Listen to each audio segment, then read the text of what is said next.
You're such an asshole. Hello, children. Sleepy, groggy, way off his game cappy here today. I was up at 4 a.m. I'm like, huh? And I had coffee. I went to the gym. I had my workout done by 5:15. Nothing else going on. I guess I'll lie down and listen. I downloaded some rain and thunderstorm sounds for 4 hours. I just listened to that. And then the woman finally made it out of the effing house. Can get to work. If you have questions, I have answers because the world is producing at a rate that I cannot compete with or ever possibly digest of broken kids from broken families, but that's all right because we're here at assholeconsulting.com. Captain, please keep me anonymous. Feel free to call me Pilgrim. I do not need a video, but I'm happy to pay for it if you feel either of these two questions would help your followers. Bottom line, upfront bluff. Question one. I'm late 50s, retired 5 years, made $80,000 last year, $500,000 in an IRA. I paid for a car, paid for home in a nice part of the country. Well, maybe not. Maybe I've been through that area. Like, I'm sure there's nice areas there. 50,000 emergency fund. I could make an additional 50K driving truck locally. With Creepy Joe in office, should I go back to work to cover inflation caused by his out of control spending? You can if you want. And this is why I asked you. I said, well, would it be more for you to do something, or is it more of a financial move? And you said it was primarily because you were worried about Biden making money printer go burr and there be inflation. But you also said you found it meditative or relaxing. So there'd be a non-financial component to it. But let's address the finances here first. All right, Creepy Joe is not the first person to make money printer go burr. If you look, starting with George Bush, right at the tail end of his presidency, when a bunch of American idiots decided to borrow more money they could afford a house to buy, and the bankers lent it to him, and then we blame him. There was the Great Recession, and George Bush started printing off money, not George Bush himself, but all the economic advisors said, money printer go burr, but this time it's different. Obama took the ball and ran with it and increased the money supply by 3.5 times during his administration. Trump was cutting it down, but to intellectual honesty to Obama. Obama had started scaling back towards the last years of his last term. So we're starting to unroll or unravel the money printing. Then COVID hit. And of course, the solution to everything is money printer go burr. And so it doesn't matter. And now it's Creepy Joe. Okay, well, Trump went money printer go burr. Everyone made money printer go burr. So it's not Democrat, Republican. It's not Joe, Trump. This is why I'm not a big fan of Trump. I mean, I'll definitely take him over Hillary. Okay, I vote for him instead of Joe, but only marginally so. So the fiscal policy, or the monetary policy, I should say, isn't really going to change. Now, admittedly, 1.9 trillion is a fair amount, but you go back and look at the data, and this is nothing new. This will be the Bush, Obama, Trump. This will be the fourth president that makes money printer go burr, and all of our problems are solved. Right, past 15 years of money printer go burr. Everything's okay. So I would not even put a political spin on this whatsoever. So what you could do financially, you could work if you wanted to. What would be easier if you got 50K in emergency fund? Here's the thing: you're a minimalist. You have no debt. You got your house paid off, your car paid off. You make 80,000. You get a military pension. You have more than adequate amount in your eye. In other words, you're pretty well insured against inflation. The value of your house will go up. Well, it's not the value. The price of your home will go up. Your IRA will go up over time. And it could go down in value, of course, but you're pretty diversified and hedged against inflation. having invested your money into assets outside the US dollar. That $50K in emergency fund, boy, that's a pretty big emergency fund. And with you, if you're military, you got the VA, and I know it's not the greatest, but I can't imagine how bad or like if it's that bad that you're going to burn through a $50K emergency fund, it was going to happen anyway. I would cut that back and maybe diversify it. You need 25,000. And with no mortgage or car loan or anything like that, your monthly expenses are probably very, very low. And 25K would probably easily last you a year. So I would take the other 25K and maybe start investing in precious metals, silver, gold, whatever you want, even copper. And that will also further hedge it. And then you don't have to work. Then you don't have to drive truck to keep ahead of Creepy Joe's inflation. But if beyond that, yeah, if you wanted to drive the truck because it's meditative and it helps, my old man tried to retire, couldn't do it. Wife drove him nuts. I'll tell you the story later where, I know you, are you going to get married? And she goes and just fucking pecks my dad. When are you going to get married? I'm like, never, lady, never. Anyway, yeah, so he went back to work a lot. That's very common for retired guys, retired gals, where it's like, well, I'm bored. Well, go drive truck. Yeah. Why? It's not going to hurt you. Do you have something else going on? Like if you just want to drive truck, you could do it part-time. It's a great thing about being an old guy. You don't care. You don't need it. Get to walk in. You get to poke jokes and make fun of everybody. Slap the kid on the ass. Oh my God. Says, fire me. Fire me. I don't care. I'm retired. Oh, I'm sorry. You're one of the last American men left. I didn't mean to. Shut up. So I would do it like for your own mental health. If you want to do it, cool. I wouldn't. 50K driving truck locally, that's like a full-time job. We'd be all right with 25K. Just work 20 hours a week. Like, you just got retired. Don't go right back into full-time work. Maybe drive part-time. Maybe Uber. I don't know. But you're already inoculated against inflation. With your current financial reserves, you could diversify into silver, which would further inoculate you and hedge you against inflation. But so this relegates your decision to driving truck as purely a psychological, mental health, emotional decision. Question 2. I am thinking about getting into YouTube with my free time. What would you do differently if you were to start over today? Oh, my goodness. Well, I didn't start with YouTube. I started with blog and just kind of got grandfathered in every time a new platform came along. What would I do differently if I start over today? I probably would not use my real name or my face because I was a philandering, cheating, dirtbag, scumbag guy. And not that I'd ever go run. Well, you don't run for the Supreme Court, but I looked at what happened to Kavanaugh and I'm looking like, oh, wait. I may have upsetted some women in the past. And if that Blasey Ford gal is any indication, like if you get any modicum of success, it's like, oh yeah, people, I could see it. I could totally see that. Like the girl that hell hath no fury like a woman scorned. Not to mention, yeah, I was a complete scumbag in my youth. And not too long ago either. I'm not a moral guy. I'm not a good guy.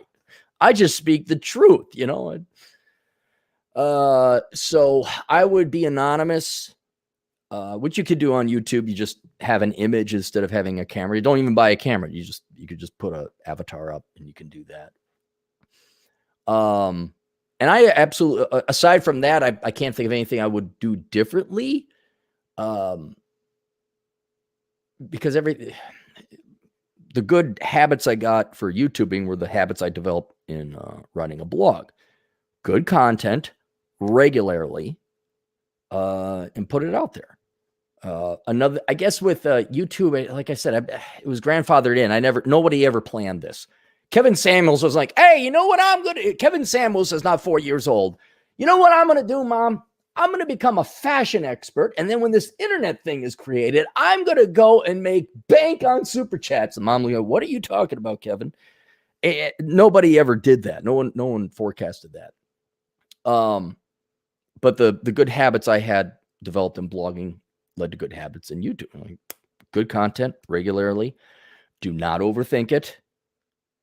And above all else, and this is not like something I do differently. These are the things I did right. Be your freaking self, because it's a pain in the ass to act like someone else. If there's a saving grace, I'm paid lots of money to sit here on the internet. Oh, the horrors. Beauregard, fetch me my fainting couch.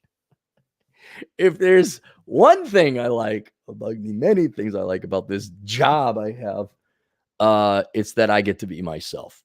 I always found that weird when I meet people in the real world. Like, wow, you're just like you are on the internet. I'm like, yeah, what you think it was a show? It was an act? Of course I'm me. I don't want to be anybody else. I don't have time. It would be work. So just be you. And if I was ever to put together a class on, how to YouTube or whatever, you got to realize out of the 7 billion people, there's got to be at least 1,000 people that are going to absolutely gravitate to your personality. With whatever weird eccentricities you got, there's going to be a group of people that will loyally dedicate themselves to you. Dedicate's a bit strong and cultish sounding, but it's like the internet allows you to find your bestest of bestest friends in the world, which we never had the ability before. And that's what I found is just be yourself, which for once that advice actually works. Otherwise, don't be yourself. That doesn't work in the meat world space. But on the internet, yeah, if you're going to make it, be anonymous, be yourself. Boom. And go have fun with it and do it regularly. And maybe you make some money. Sounds like you want to help people along the way. I do want to read his background. He says, background not necessary to read, but it's pretty cool. Yes, I'm one of those bastard boomers. The majority of my income is from my military retirement, and I'm 60% disabled from injuries sustained while serving. Yeah, I got a question about I have a bunch of buddies who can run marathons that are 80% disabled. Are you really 60% disabled? Like, are you missing a limb? Or is this I got toe fungus. Holy crap, 90% disability. And I love the military people, but in intellectual honesty, President can't be like, we're auditing that. Yeah, okay, you're not this. Hey, love you. You served. We'll give you a stipend, GI Bill. I mean, maybe, okay, you got a bum leg. Okay, we'll help you out with that. But my arm only rotates 330 degrees, not 360. Oh my God, 75% disability. Like, no. I know I'm going to be very unpopular with them. But you guys know, they all sheepish too. When I'm like, oh, really? You're disabled? Really? You get a disability check? Because I could have swore we just hiked Black Mountain over in Vegas the other day. You didn't look too disabled then. Oh, and then, but I have armpit sweat on my right side. It's called right armpit sweat. It's very common. That's why I need $2,000 a month of the taxpayers' money. Anyway, we're done picking on him. I'm a 2-time widower with 4 daughters. So he lost 2 wives, unfortunately. Spent 30 years in the Air Force, working a unique field. I don't want to identify him too much in the top 1%. And he, Chief Master Sergeant. And so not only did I give him the military discount, I gave him the enlisted man discount because he works for a living. And in my career, special operations at a place. After retirement, went on to logistics. Oh, okay. It's very interesting. I quit this grueling job when my second wife's cancer became terminal. Boo-doo-boo. He's just an interesting guy. Super high IQ, 147.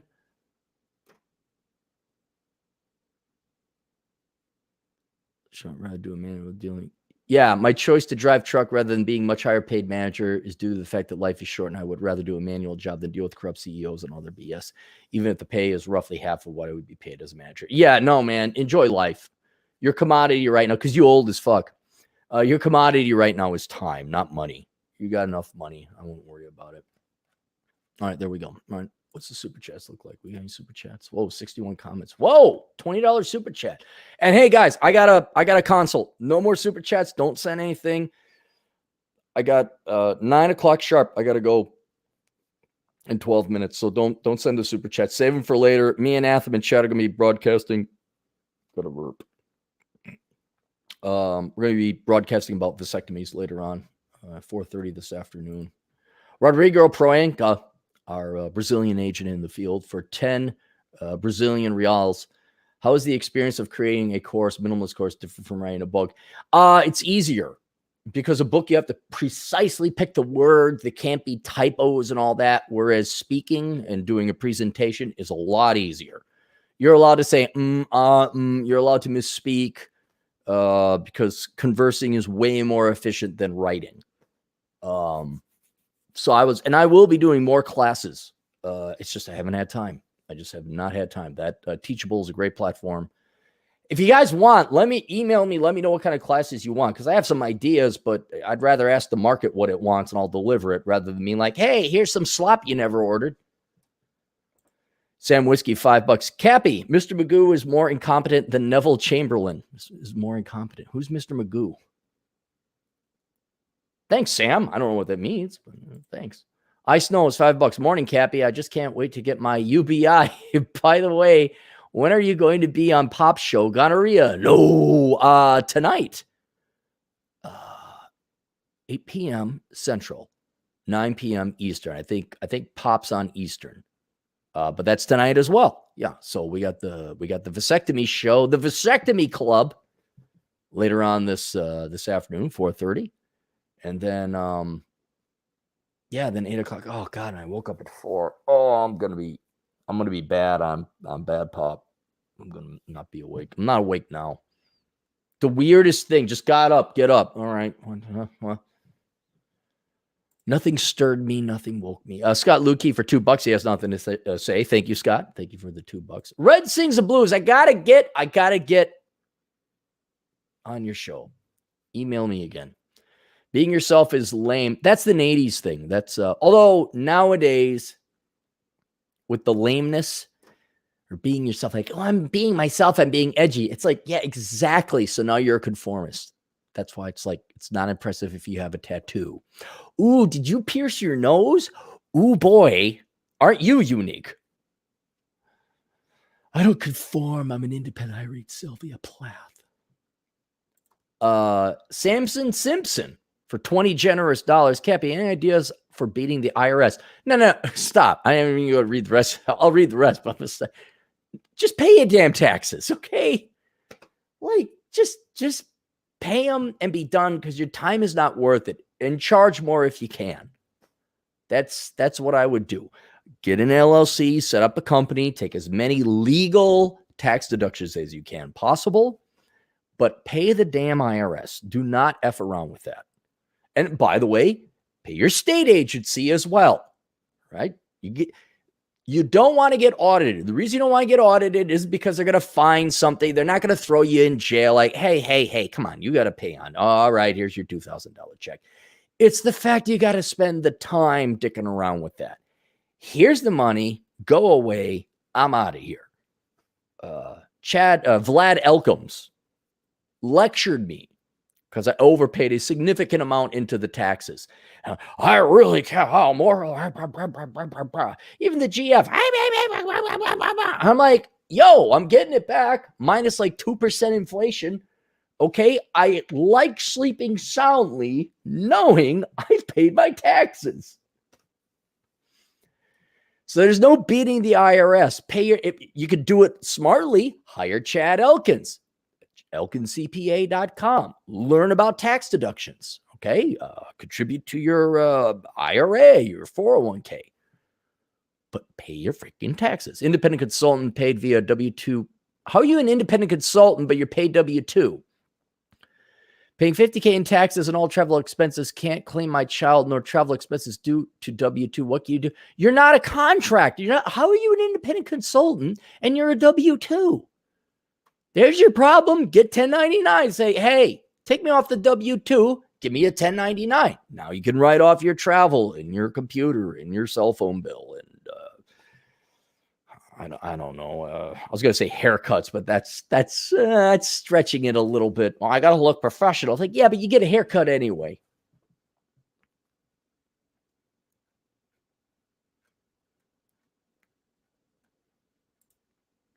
Competent man. $2.